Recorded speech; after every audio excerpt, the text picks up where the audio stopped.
What's up? This is Rebel Radio. What up? What up? This is DJ Newmark. This is Peanut Butter Wolf. It's your boy. It's okay. Keep checking out Rebel Radio. Rebel Radio. This is Rebel Radio. We're in the place right here. Rebel Radio is going down. Would you say Rebel Radio? Oh, wait. Let's do it again. Rebel Radio. What's up, Rebels? Welcome back to Rebel Radio, the weekly show where I bring you the rebels who are shaping our culture. I'm your host, Josh Levine. My guest this week is Zuli Jr. His new album, Stop It God, is out May 14th. And his single, How to Feel, is streaming everywhere you get your streaming. I love this interview because, frankly, I wasn't familiar with his music or even most of the artists that he referenced as inspirations. It's a whole different world of music from where I come from. And for me, that's always interesting to kind of dig into what's happening in another part of the world. We get deep on what it's like being an independent musician. Zuli co-produced his whole record. He directs all of his music videos. He's essentially the artist, the marketer, the entrepreneur, the CEO, all of that in one. And it gave us a great opportunity to really dig deep into what that takes, what kind of obstacles you run into, you know, how he makes certain types of decisions, which I think we can all learn from. So it's a good one. Let's get into it. You know, it's such a weird time that I'm sure we'll talk about, but you know, so much of not just music, but all of kind of culture is like, seems to be like thrown together last minute in a lot of cases.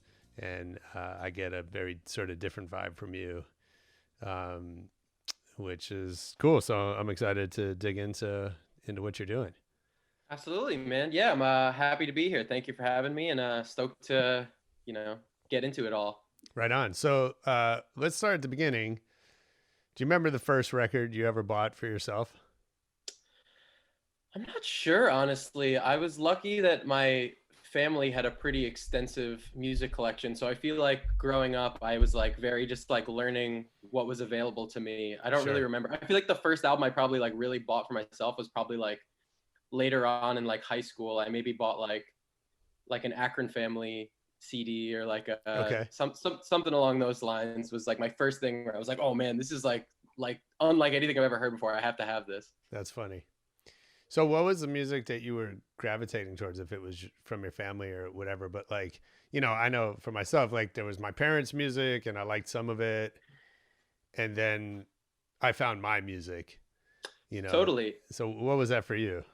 I think it was a mix. So my mom is actually a country singer, and she was doing a lot of touring and did the whole thing. So a lot of that comes from her. And I learned a lot of the classics like that. Like, you know, Dolly Parton was a big part of the growing up experience for me, but my dad was more so into classic rock, and he would show me like Nirvana and The Clash, and all of that was like a big thing. And at an early age, like I was taking like classical piano, and I was like, you know, that was like really my main focus. And then I remember there was like a moment when I was like 12 years old where he had showed me like what is it, Tommy by The Who, and like from that moment on I was like, oh my god, I have to get an electric guitar. It's like, this is a must. This is a must. So it was like around that moment where then like, you know, classic rock really took over. And then later on, I started getting into more like avant indie kind of shit. So, okay. And then how'd you start making music, or at what point did that start to become like your career path? So I think, yeah, like I was saying, like around like, I don't know, mid high school, like junior year, whatever, is when I started getting into more my own style of things. And you know, I started getting into more like the indie music at the time that was like really like starting to pop off. And I don't know, I guess it was just like, the kind of thing. Take me back to what were some of those records? So we're going back to like 2009, maybe like that kind of time frame where I was like really starting to get into like, you know, I feel like that year in particular was a crazy year for music where like, you know, Grizzly Bears Vacatimus came out, and like Dirty Projectors, Bitte Orca, and, you know, Animal Collective, Merryweather Post Pavilion, and I mentioned the Akron Family stuff I was really into. So all of that kind of music at the time was like really just like opening my eyes to, you know, a totally different like, you know, off-center kind of you know, vocabulary for making music and writing songs and stuff that just really resonated. And from that point forward, it was like, all right, I gotta like, you know, get a band, and I want to start playing shows, and I want to start doing the thing. And that was like the kind of like, you know, the jumping off point where I was interested in a certain type of music, and then started learning about songwriting more and all of that, and then really like ran with it. Yeah.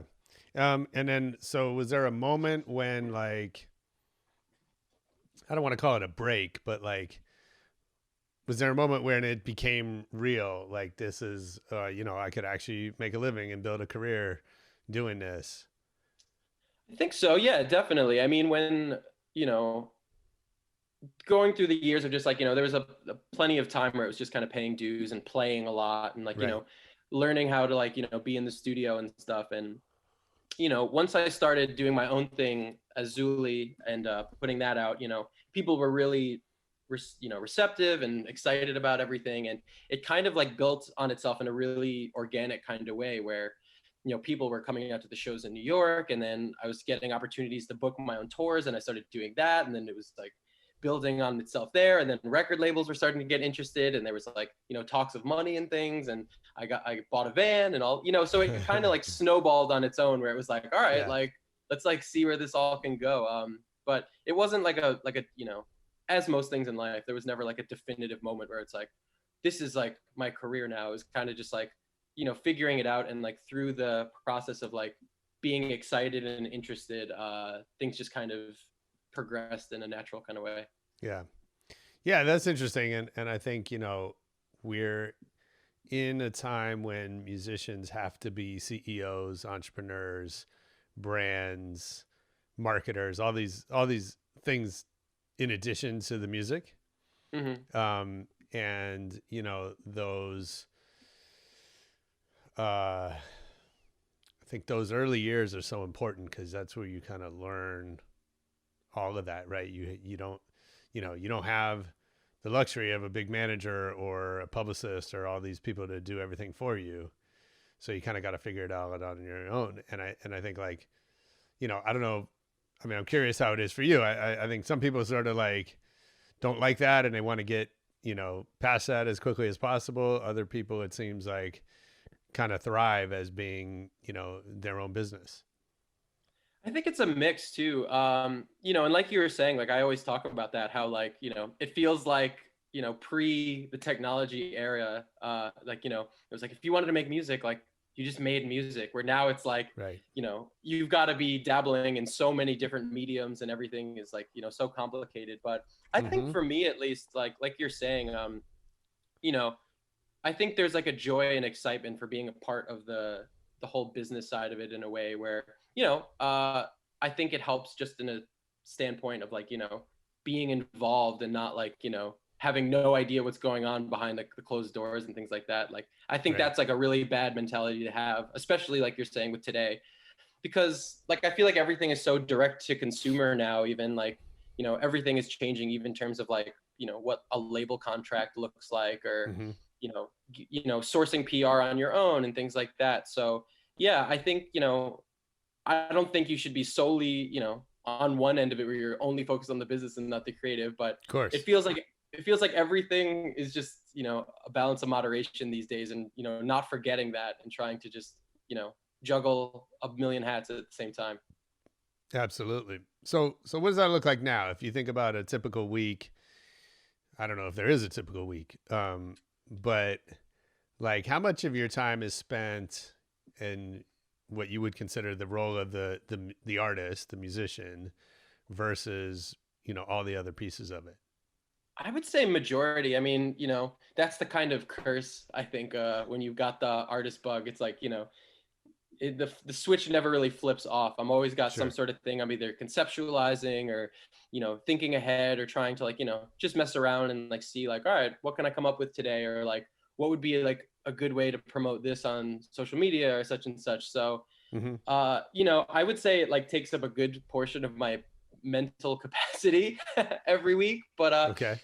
At the same time though, I find other things to kind of take my mind and relax. I feel like a big thing for me too is just like, trying to stay interested and curious and finding things, whether it's like TV or, keeping up with like new music that I like and artists that I love and things like that. And like, all of that feels like just as, educational and useful as it does as like an escape and a way for me to kind of unwind and relax. Absolutely. So yeah. Lucky to have that balance. Yeah, I bet. Is there one, I don't, for me, I feel like that's, I'm the same way. Like I need to be inspired and influenced by everything around me, right? Whether it's art or nature or TV shows or, kind of taking all that in. Sometimes it feels like you're drowning in just content. Mm-hmm. And it's like, there's never, I remember like you used to be able to listen to all the new records that came out on a Tuesday, right? Mm-hmm. Or in your genre or your area of interest, right? You could hear all of them.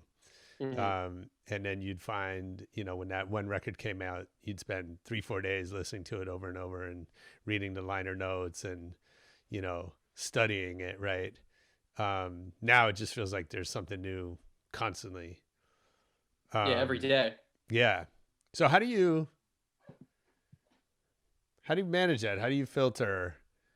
Like, how do you decide what to spend more time on, when to kind of like turn off the faucet if you do? That's hard because, I think that music is a particularly interesting medium because, it not everything always hits you right away. Like I always say that, like, a lot of the time, unless something is like extremely profound right out the gate, it's like, I don't take in every single lyric I hear and things like that on the first listen. It's usually just like, oh, do I like the vibe of what I'm hearing? And if I do, then I keep listening to it. But then there's some things where it's like, you don't necessarily get it at first, and then you stick with it, and then it like, grows and then can become your, biggest influence, like Totally. Potentially. Yeah. So it's hard to say, like, how to make that distinction right off the gate. Usually for me, I at least just within, everything that I do, I try to look at the bigger picture. So usually when I find something new, I'll be checking out, like some videos and social media and stuff like that and everything, and, try to get a good grasp of what's going on. And then usually just from that alone, I can kind of get a gauge of like, oh, like this seems like really, really cool. I'm like really excited about it. And like, I want to learn more. But it's tough, man. Like you said, it's like, I feel like our attention spans are getting smaller and smaller. And, the creative well is just like so vast that right now that it's Right. like, it's hard to really even like, I would say I'm pretty up to date with a lot of music, but there's so much stuff that I don't ever sure. get the ability to check out. So yeah, man, I would say just like, like you were even saying too, of just, everything, like things that you consume are like, I hate to say it, like almost like in a like, taking influence from everything, but I do find that the things that I feel inspired by and like the things that I really, really love usually are things that resonate in a way where I'm like, wow, this is so great. Like I could use this in such and such a way. And then it kind of just becomes like a part of my, creative process just through my enjoyment of it. So yeah, that's how it usually works out for me. Nice. So let's talk about that kind of in the context of the new record. So Stop It God, right, is the new album. It's a new album. And so it's a concept record, if I understand correctly. Yeah, it's loose, but definitely has like a overall motif and theme and such. So tell me about that kind of relative to what we we're just talking about, right? How'd that come together, and what was it like? What was the process like to kind of create that? Well, I think, just off the bat, I'm the kind of artist, creative person, whatever you want to call it, that, I don't necessarily go into any project or any session or anything, 100% having every single, detail mapped out right there in the moment. For me, I think the process of putting it together like helps all the ideas formulate and like stew and kind of become its own thing. So the album, just from like a song by song basis of breaking it down, was all kind of just inspired by, the difficulties I was having between album 1 and album 2 of, finding that balance of like working in the, in the music business and like, writing songs for yourself, where like you also now have like a team of people who are like, expecting something from you, and like trying to figure out that, all while, again, like really struggling with, self-perception and like technology and social media, and how that can be like so detrimental to like your own self-worth and just like how you view yourself and like what you do and everything. And so as I was like kind of like writing from this kind of place, I started seeing like common themes of like what I'm talking about and all of that. And it kind of just made sense where it was like, wow, like, all of this, like, everything about, the modern lifestyle is affecting me more than I even can realize. And it kind of just all started building on itself in this way where it felt like this is the central theme of like what all the songs are talking about. And, how can we kind of put this together in a way that feels, personal to myself, but then also like we can like elevate the art to a new level where it's like, tying everything in a way that like gives the whole album like a theme and a brand and like everything like that, in my opinion, like elevates it to just like a new level of creativity and stuff. So yeah, it was very, very, case in point, and just like allowing the music to kind of speak to me in a way that then allowed me to find the through line of it all. Yeah, interesting.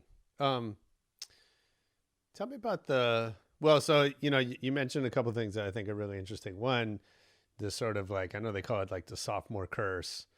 But, I think we sometimes overlook like the challenge of making your second record is very different than the challenge of making the first one. Right. And I think I've seen some quote that like you have your whole life to write your first album, and then you have, 18 months to write your second or something like that. Right. Yeah. So what was that like for you? I mean, I think that like just naturally is like the occurrence, right? Because I feel like for me, it was exactly that. Like the first record was kind of like taking everything that had really, moved me and inspired me up until that point, and like, figuring out how all that worked together and then putting it into a record. And when that was done, it kind of felt like this, existential moment almost, where it was just like, wow, I did it. All right, let's do something new now. Like, what's next? What can I do? And that's when I started getting more inspired by, different music, and just like being like, wow, like, as much as like this seemed like to be like my bread and butter, like in reality, like this isn't like the only style of music that I love, and it doesn't even necessarily feel like it's like totally hitting the mark of like showing like all the different shades of who I am and stuff. So the big problem for me actually in that though was me wanting to, do something different and being like super, super inspired to like, it was less of like, fuck, what do I do now? It was more so like, shit, I know exactly what I want to do, but I have people in my network that expect one thing of me, and I'm like completely disregarding that. And that being like my main problem right now, as opposed to like lack of inspiration. So when you talk about people in your network, how much, like, who are we talking about? Fans? Are we talking about, managers, producers, collaborators, label, like that kind of thing? I was having a lot of issue with like label and things like that. I'm not the kind of guy who's trying to drag anyone through the mud or anything. No, I'm curious more in the sense of like,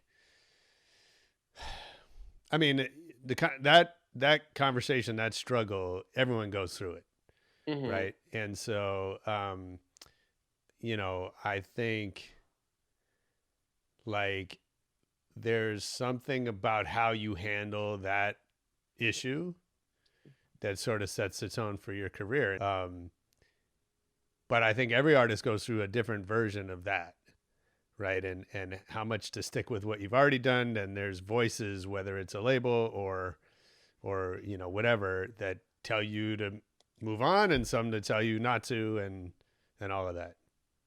I mean, it's a total risk reward in my opinion. I think that, anything in life goes, with that kind of mantra in mind.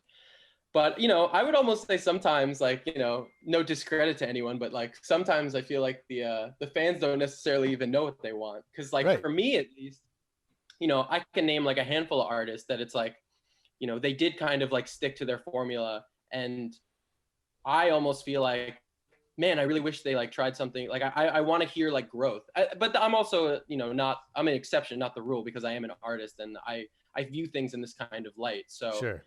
But, I think that, ultimately going back to even what I said, it's just like, for the creative person who's putting themselves out there, it's like, you know, that interest and excitement on whatever they're working on is the utmost importance. And I feel like the audience is smarter than people give them credit for, and they can, that kind of mentality and that energy can just be felt. Like, they'll, you know, it's like people know when they're being bullshitted and they're like, oh, this isn't good, you know? Yeah, sure. So I feel like when, you know, the artist is really excited about something and they're really like have an idea of what they want to do, you know, probably shouldn't be fucked with, man. Like, at least in my opinion, I feel like that's like, you know, that's when you really tap into like music being, you know, a more spiritual thing where it like kind of like you're a conduit for it to come out, as opposed to like, okay, I need to make my second album. What am I going to do? That's when you're already in the hole at that point. So, so trying to, you know, again, find that balance. But I do feel like in some ways the industry is starting to, you know, loosen up in that way. You know, I feel like even with people like licensing their albums more so than like selling their masters, it's kind of giving the power back, where it's like, I can create what I want to create and then like shop it around, figure out who wants to put it out. And, you know, if it just doesn't make, it won't make anybody, you know, in debt to a certain entity or whatever, and then like, you know, be forced to do something they don't want to do. Yeah. You know, I started learning to play tennis later in life. And so now I'm like a mediocre tennis player. And I find whenever I play it safe, and this is, I notice it in tennis, but it's true in all of my life. Like whenever I play it safe and I miss my shot, I regret it immensely. And whenever I go for it and I miss my shot, I don't regret it. Yeah. I mean, that's the, you know, that's the conundrum, right? Ultimately, like, you know, if you really believe in something, you're never going to regret taking the shot. So it's like, you know, you kind of got to go where, you know, that joy takes you, and not really worry about, like you're saying, like failing. Cause even that, it's like, you know, the failing is like, you learn so much from it that it's like, it's almost just as beneficial as succeeding. Yeah, absolutely. So think about that in the context of this album. So, you know, talk about that. Like even an album is, how can I say it? I guess, you know, in the way that music comes out today, you don't have to make an album. You could just make songs and put them out whenever. And like, there's all different, you know, there's Kanye making changes to the album after it came out. And there's Drake, who has this just endless string of singles and mixtapes and all of that. Right. And so, what is I guess, you know, why make an album the way you did, and what was that? What did it do for you to structure it in that way? Well, I would say for starters, there was a pretty long period, like almost over 2 years of me just writing songs and trying to figure out what was gonna, like, you know, again, kind of like work me through like everything that I was going through. So I did have a lot of material and, you know, a very, very good idea of like, all right, this is the period I was in. And like, you know, out of all of these ideas, these ones seemed the most succinct and like really get the point across of all that entire, you know, moment of my life. So I think that's a big thing. Cause even right now, like I'm just starting to, you know, I've been writing and figuring out what's next and stuff. And I'm kind of almost in a place where it's like, you know, I don't want to necessarily, going back on what I said, it's like, I don't think it makes sense to conceptualize a full record right now when I need to still just be doing the work of, you know, getting these little moments that like, you know, express a certain feeling of a song and then kind of figuring out what that'll like entail later on. But at least for that time period of making this new record, it just felt, you know, I was inspired by so much different source material and things. And, you know, everything kind of just felt like it was like all gluing together in this really organic way where it was like, I was finding all these like, you know, I love to like, all my favorite artists are like the kind of artists where you can really dissect what they're doing. And like, there's little Easter eggs and like the lyrics and like some of the references and stuff, even outside of music, like film and things. And, you know, it was the kind of thing where I was intentionally doing that with the album. And then like, as I kept doing it, I was like making more connections to other things and like, you know, getting myself excited where I was like, wow, like, you know, I'm on one right now. This is crazy because this is like, you know, going to this and that. So it was like, yeah, it was like a very, very beautiful process where, there was a very, very coherent message throughout all the music. And then I was able to kind of take that and then, put it all together in a way that felt more than just like a collection of songs and more so like like you saying, like a conceptual kind of journey that happens throughout the record. So yeah, so when that happens, it's like beautiful thing, but again, not something I necessarily would say should be forced or Sure. Expected all the time. Absolutely. So when you say you're writing tons of material, a lot of it you never use. Do you ever go back to that stuff? Yeah, I'm going back right now. So it's funny even too, because like the first record I put out, that's what it was. I was not, I firmly believe that in a sense, inherently what's working and what isn't, and like you should follow the things that you're really excited about and you really love. And so for the first record, it was like I had 10 songs that I loved, and I knew that was going to be the songs that were on the album, and I had nothing else, no B-sides. Right. That was it. Yeah. So, but then this thing, I was, trying to write like the song that was going to like make everybody happy and stuff. So I did have a lot of ideas that were like half baked, and I was still trying to figure out, and then ultimately, yeah, I did end up picking what I liked. And yeah, I still have the old ideas and I look through them now and again.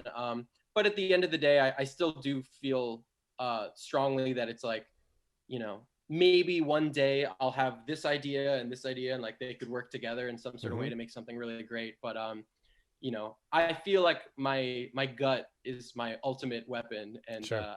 I usually know when it's on. So, they're good to have as references, and again, little failures or whatever you want to call them to like sure. learn from and figure out. But yeah, trying to figure out what's going to be the best thing to work out, and knowing that just off the bat.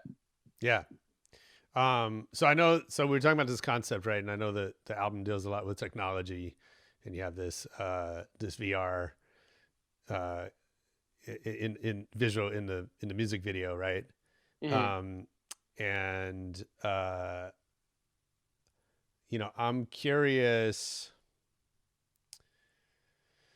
we see what's going on today with NFTs and cryptocurrency and just, technology continue. I think whenever we think technology has taken over our lives completely, something new shows up that's even more, right? And so we thought it was video games, and now there's VR goggles where you can be completely immersed in it. And we thought it was, cryptocurrency, and now there's NFTs that are like even more pervasive. And my friends in the music industry, everyone's obsessed with how they're going to make money on NFTs, this week, this month, etc. And I'm sure in 2 months it's going to be something else. So I'm curious, like, I mean, it's maybe sort of the same question I'm asking, but like, how do you filter that stuff? How do you decide what to go after, what to let really impact you, and what to kind of like move on from? That's tough, right? That's a tough one, just because, I think that, usually the best things are just outside your comfort zone of like, putting yourself out there in a way that like, makes you feel a little uncomfortable. And I think all of this applies to, just like, again, like navigating this like new marketplace and stuff. But, I would say ultimately at my level right now, like I love trying to get my, hands into everything and trying to figure out what works, what doesn't work. And like, like I said earlier, when we were just getting set up, it's like, yeah, like I'm, the NFT thing feels very on brand, very in the realm. But the reality is right now I've got so much I'm working through during this campaign of rolling out this album that it's like, okay, this is really cool, but like, I'm not going to drop everything that I'm working on right now for like something like this, right, just because it's like really, really hyped up. Like ultimately, like I want to, stand by and be super proud of everything that I'm working on and making, and, still have it on my radar, but not necessarily like, okay, like that music video we were going, don't worry about it.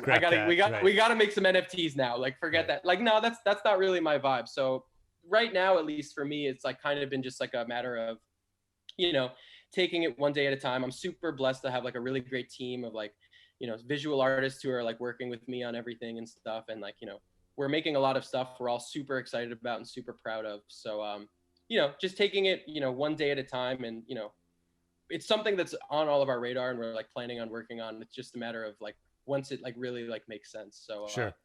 Yeah, just, you got to keep your ears open. I think so. And I think you also, I mean, I love what you're saying that, it is so easy to just get distracted by one thing after another. And so also having that, like, look, there's a chance that, you or any of us is going to miss the NFT thing. It'll come and go. Few people will get rich off it. No one else, it won't matter to everyone else. And I think, it takes a little bit of, I don't know, self-control or confidence to just say, I got to stay focused. There might be some good things that I don't get to take advantage of, but the alternative is you just get thrown in one direction after another and you kind of don't get anywhere. And that's, I think, a much bigger risk. And I think for me, like, I hate this word. Like, I don't love the word content, but like, sure. It's like, I would rather at the end of the day, like make stuff that like we feel really, really good about. And like the good thing about even now is like, I don't necessarily think that even if we did make a bunch of NFTs of like Daisy and all the things that have to do with the album, like, I don't think I would become a millionaire in 2 days from now, but right. We could take the time, even if that's like a month or two, to make some really, really cool stuff that the fans and people will really, really like. And then we can mint it in the blockchain. And then maybe like 10 years from now or something, like, you'll get a little percentage of that in like within the thing. And like, it'll be something that builds on itself and like ultimately isn't like a rush job thinking that it's going to be, something that's going to strike hot, rather than opposed to just being like a part of the art and making something that you're like really, really excited about. Absolutely. No, I think that's really smart. I think trying to time the market, it never works. And even what you're saying, right? You can't do it with your songs. You can't go, oh, the sound is hot right now. So even though it's not necessarily me, I'm going to make something, like that doesn't work. And it doesn't work really on the marketing side either. So what is, like I said, so talk me through what does it look like to roll out an album in 2021? What is kind of, give me a little bit of the marketing plan. It's a lot, man. I mean, to start, I closed some chapters with the last album and that people I was working with stuff, found a new label that I licensed the record to. And who's the label? They're called Nurtured Ideas. They're a little label. They run distro through the Orchard. Great guys, love them. Shout out Jorge and Ali, great guys. And so we outsourced some PR for the album and things like that, and like started working connections. And I think all of that was like super important, just in terms of trying to reach a little bit more outside of your initial circle of past fans and things like that, and trying to continue to push the envelope. But for me, it just seems like having a good grip of like assets to help push the music and things like that is like right now seems to be the biggest thing. That's super necessary, but also really, really difficult, because as I said earlier, it's like everyone's attention spans are getting smaller and smaller, and you could drop the dopest video anyone's ever seen one week, and then everybody will be like, wow, that was the coolest thing I've ever seen. Next. Yeah. Like, totally. So it's a really, really hard thing. So again, like nobody knows what's gonna hit, what's gonna miss, what is gonna be like the defining moment that's gonna make or break any particular track or record or things like that. So again, I've been lucky enough to find stability in like working with a great team, and in my own personal life and things like that, where we've been able to make things that we're like super, super hyped about, and like again is like putting our best foot forward in a creative way, where we're like really like pushing the visuals and the sonics and everything to the next level, but not like giving into the idea of necessarily like, I don't know, like becoming the content or whatever you want to call it, which is tough, man, because I find that more so than ever, it's like you have to be willing to, you know, wear your heart on your sleeve in a totally new way than ever before, where it's like, you know, any artist or entertainer or whatever you want to call it really has to be willing to give a lot more than they ever had to before in order to, you know, really resonate with people and for them to see you as like more than just, I don't know, more, you know, more of like a full human being that they like feel like, I know that guy. Like, Right. I love Yeah. that guy. I Sure. want to hang out with that guy. So, you know, but that's a struggle for me too, right? Like the album was essentially written as like a mantra for myself to get away from technology and like be like, you know, this isn't necessarily what I wanted and like what I was getting into this for, and like trying to find, you know, that balance for myself and like really centering into like what I love. Mm-hmm. And then COVID hits, and then like basically everything that I was like denouncing is like, all right, well, if you still want to do this, this is the only way to do it. Right. So Sure. it was a very, very interesting thing. But, you know, for me, it's all about the work. I think, you know, if the work is something you're excited about and you feel really, really strong about, you know, everything else will kind of fall into place in a natural way. And, you know, like you said earlier, there won't be any regrets. It'll just be like, wow, I did what I loved, and it, you know, it is what it is. Yeah. So what's some, you know, you talk about sort of pushing those boundaries or getting, you know, having to be more open and vulnerable. And so what does that look like for you? What are the things that you've had to like overcome or, you know, taking you out of your comfort zone? Dude, for starters, I'm like not a big fan of talking to my phone, like at all. I really, really never like, and that's something like very recently I've and it's funny too, because like I talk about that and it's like something that I've kind of like neglected because I didn't like it. But like then I'll have moments where I'll do like a full Q&A on my like Instagram story, and I'll like just talk through all the answers and like answer everybody in like a very like, you know, in real time way. Yeah. And it was like later on that day, like I felt so great. I felt like I like, you know, looked my like anxiety and fear of that in the eyes, and I was just like, no, like I can do this. Like this is all good. Like it's going to be great. And it's like, you know, it's very freeing to do that. So that's like just one example for me where something where it was like, you know, kind of my old head where it's like, oh, like all my favorite artists have like this like mystery to them. They don't have to do things like that. But it's like, sure. But that's like, you know, that's not the case for everybody. Like, you know, I would argue me as a human being is like, you know, just as interesting as, you know, conceptualizing my art in a very, you know, esoteric kind of way. So Right. yeah, finding that has been a big thing for me as of late. No, I think that's great. And I think, you know, you're right. There's this, you know, some musicians have always had this sense that like people get the music from me and that's all they get. Right. And I think up to a certain point, that's kind of been fine, or it's worked for some people. I think, you know, now there's maybe a different expectation. And, you know, we have this desire in society and the ability to connect with everybody. We want to learn about Elon Musk and Jeff Bezos and everybody, right? And we learn their skeletons, we learn their you know, vulnerabilities, their strengths and weaknesses, all of that. And, you know, I think it's, you know, what you said is 100% right. Like it's up to each of us to find the right balance. Mm-hmm. That's going to be okay with us, and probably it is going to take us out of our comfort zones if we're not naturally just an open book, right? Yeah, it's totally that, you know, like I don't think, you know, and I think the album talks about that, like, you know, I don't think you need to surrender your mental, you know, your mental energy and your peace of mind for, you know, the benefit of other people. But, you know, again, I think all the best things in life, again, there's a risk reward kind of thing. And like, Sure. you know, at the end of the day, you know, you're just trying things out, you know, and it's like, and if it doesn't work out, you just archive it. Absolutely. So on that, I know you have your phone number on your website or your Instagram. I don't know if that's a community or whatever the yeah, it's community. Yeah. Love those guys. So talk about that, right? Like that's a new thing in the world, you know, last few years that we can text directly with, you know, the artists that we care about.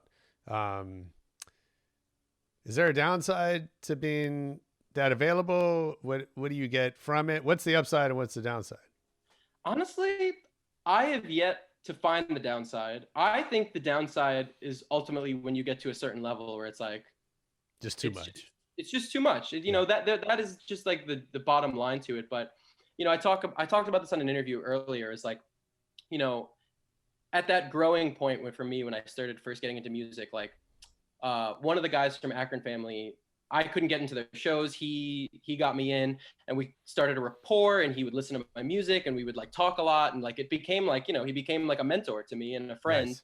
It was really beautiful. And I didn't necessarily think going into it, like, yeah, I'm going to pay that back. But it really started becoming more and more present where, you know, kids would reach out, and I was always super down to message back and be like, yo, thank you so much. And, you know, there's been plenty of fans who I've really built like great relationships with, where like, you know, they share music with me. They're like, yo, did you hear this yet? And I'm like, no, I haven't checked it out. Or like, did you hear this? And, you know, if anything, I feel like it's helped me, you know, kind of centralize my fan base of just like people who are just like, you know, again, getting that kind of like full version of like who I am, where like, you know, we're getting to have conversations and like going back and forth. And it's been really beautiful, because I feel like I learn just as much from them as I do, or as they might from me, you know. Sure. It's like plenty of them are like, your new music is so cool, and it feels like, you know, you're taking what you did and like, I don't know, it's like, it feels like such an amalgamation of everything. And it's like, wow, I didn't necessarily like think of that specific idea that you presented to me like in that way, but that's a really good point. And, you know, so I think that having that open line of communication while you can is just like a really great way to, again, like, you know, I feel like, and this again wasn't necessarily the intention, but like, I think that's what makes somebody from a fan into like a super fan, where they're like, wow, like, sure, they really get to like know the person. At least that's how it worked out for me when I was growing up and like looking up to people, and, you know, how it can just like really like add to the overall experience of making music and such. Absolutely. So how do you think about super fans, or that idea of like, you know, the relationship you have, right? That's beyond just them listening to your music or watching your videos, but, you know, what that, all the different things that can turn into. I mean, I'm lucky that I haven't had anyone like, you know, send me a human foot or anything, or like anything crazy like that has gone on. Yeah, I mean, dude, at the end of the day, I think that as much as I'm my own artist and my own person, I think, you know, the thing that really fuels me and like helps me, you know, in all senses, is that I'm a fan myself. I got into this for the love of art and music and artists and being entertained and going to shows, everything, performing, all of that. And it's like, you know, I'm just a fan myself. And I find that, you know, not shying away from that and hiding that to your audience, you know, it's just like, it just connects too. Cause it's like, you know, I talk about the artists I love all the time with the fans, and, you know, I look at them the same way as like they can look at me sometimes. And like, I think that's amazing. And, you know, at the end of the day, we're all just like, you know, striving to connect and, you know, relate and things like that. And I'm no different. So it's, you know, I'm definitely a super fan of some artists as well. And, you know, I think what you're talking about maybe is like, there's a new word we got to come up with, like when you take it to the next step, but no shame in super fanning.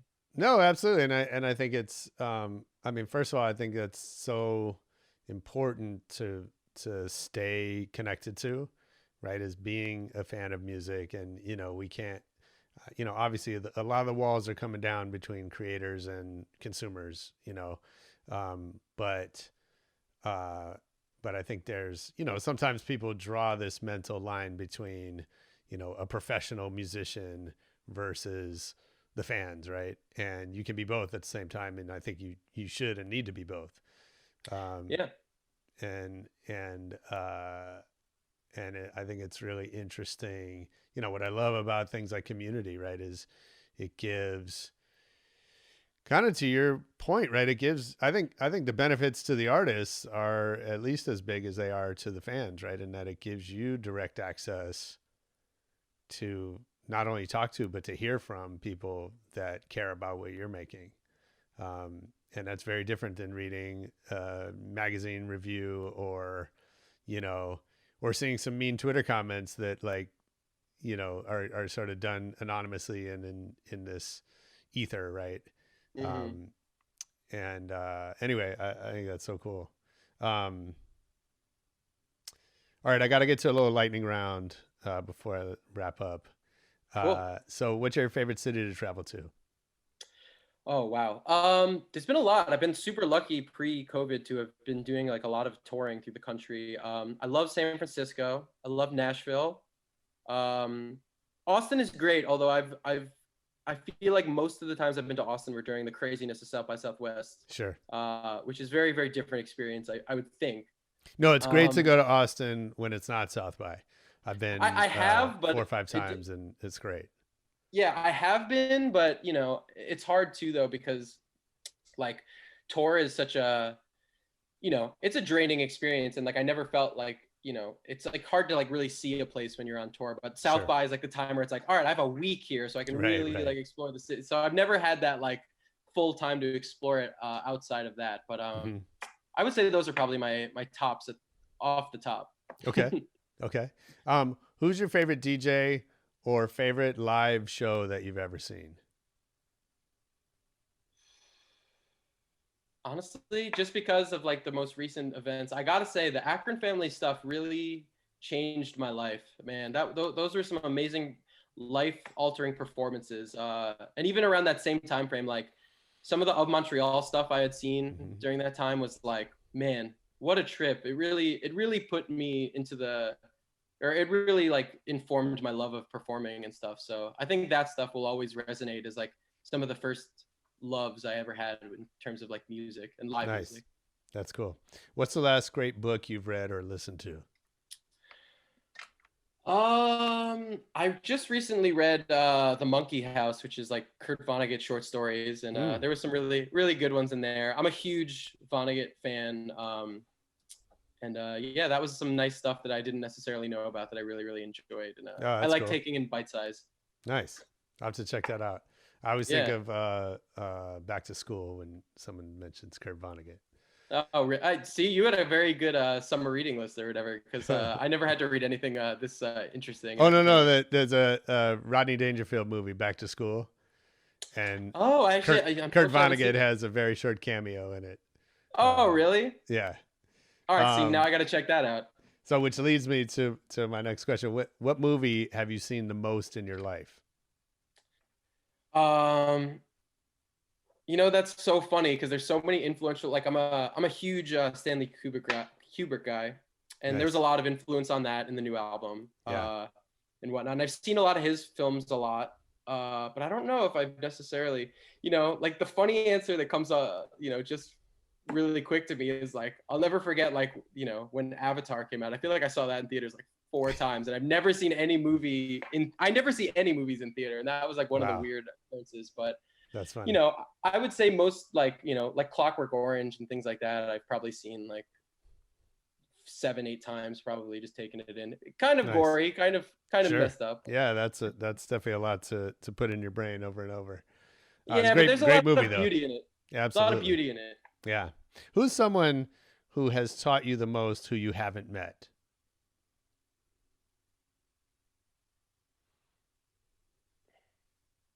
Frank Ocean, maybe. Okay. I don't know.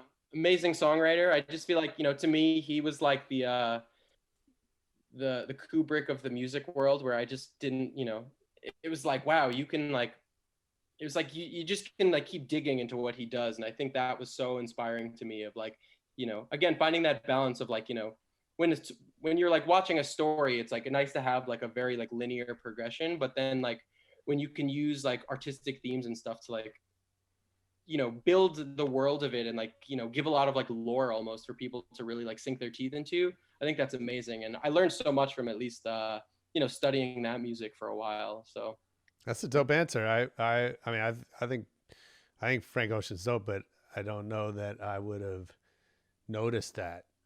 Oh man, dude, see that's the beauty of it though. Yeah, like that's cool. he really hits the mark with just the depth. It's great. Nice. Okay, last question. If I worked for you, what's something I would hear you say over and over? So the the video team I work with, they're really close friends, and we work on a lot of projects together outside of my own music, as well as just like the videos and such. And when my brain is working, I'm like very, very in my zone and like thinking. And a thing that they brought to my attention that I say a lot is like, they'll like offer an idea and I'll be like, yeah, that's not the worst idea in the world. Like, just like thinking through the idea. And like, so they're like, oh yeah, Zuli, it's not the best idea, but it's, so I'd say that's a new one that I'm up to speed on. You might hear. That's funny. That's good when people like give that back to you and let you. Yeah. It's like, all right, thank you. Yeah. It's like, I see you. That's so funny. I love it. Well, dude, thanks for doing this, man. I appreciate it. I love what you're making, and definitely want to keep watching. Tell us how should everybody follow along and where to find you online. Yeah. My @ is Zuli Jr. It's a ZULI_JR on all social media, website, zuli-jr.com. And yeah, say hi while you still can. Right on, man. All right, I appreciate it. Safe, man. Thank you for having me, man. It was a lot of fun. Yeah, that was Zuli Jr. on Rebel Radio. I hope you enjoyed it. I know I did. Let us know what you think. Hit us up on Twitter, Facebook. Come to one of our stereo talks, stereo.com/rebelradionet. Throw me some comments, questions, whatever. And most importantly, come back next week for more Rebel Radio. Peace.